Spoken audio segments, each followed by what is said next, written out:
ఖమ్మం జిల్లా సత్తుపల్లి పట్టణంలో ఘనంగా చాకలి ఐలమ్మ జయంతి వేడుకలను నిర్వహించారు. ముఖ్య అతిథులుగా సత్తుపల్లి ఎమ్మెల్యే డాక్టర్ మట్టా రాగమయ్యి దయానంద్, కాంగ్రెస్ పార్టీ రాష్ట్ర నాయకులు డాక్టర్ మట్టా దయానంద్ విజయ్ కుమార్ హాజరయ్యారు.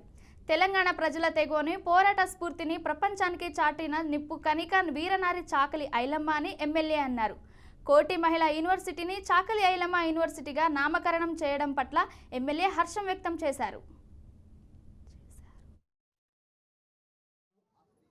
ఈ సమావేశానికి చాకలి ఐలమ్మ 129వ జయంతి కార్యక్రమానికి ముఖ్య అతిథులుగా విచ్చేసినటువంటి సత్తుపల్లి ఎమ్మెల్యే శ్రీ డాక్టర్ మట్టా రాగమయ్యి దయానంద్ గారికి, శ్రీ డాక్టర్ మట్టా దయానంద్ గారికి, ఈ కార్యక్రమానికి విచ్చేసినటువంటి రజక సోదరులకు మరియు విద్యార్థులకు, ఈ సమావేశానికి వచ్చిన ప్రతి ఒక్కరికి కూడా మా సత్తుపల్లి పట్టణ రజక సంఘం తరపు నుంచి ధన్యవాదాలు తెలియజేస్తున్నాం.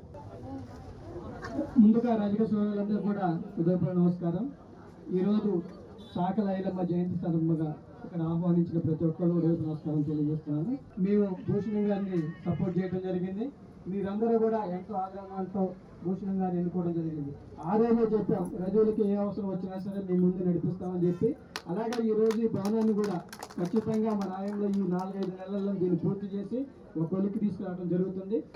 మనందరికీ తెలుసు, అందరి పెద్దలందరూ చెప్పారు, చాకలి ఐలమ్మ గారు ఆయన పోరాటం ఆ కాలంలోని మహిళలు అన్ని రకాలుగా ముఖ్యంగా పడుగు బలహీన దళిత వర్గాలు మరి అందరూ కూడా ప్రజాకారులకు వ్యతిరేకంగా అలాంటి భూస్వామ్య పద్ధతి దేశం పాలనకు వ్యతిరేకంగా పోరాడి భూమి గత ప్రభుత్వాలు ఇవ్వాల్సినంత రెస్పెక్ట్ ఇవ్వలేదు. ఆమె చరిత్ర మరుగున పడిపోయింది. అందుకే మన కాంగ్రెస్ ప్రభుత్వం రాగానే మన ముఖ్యమంత్రి రేవంత్ రెడ్డి గారు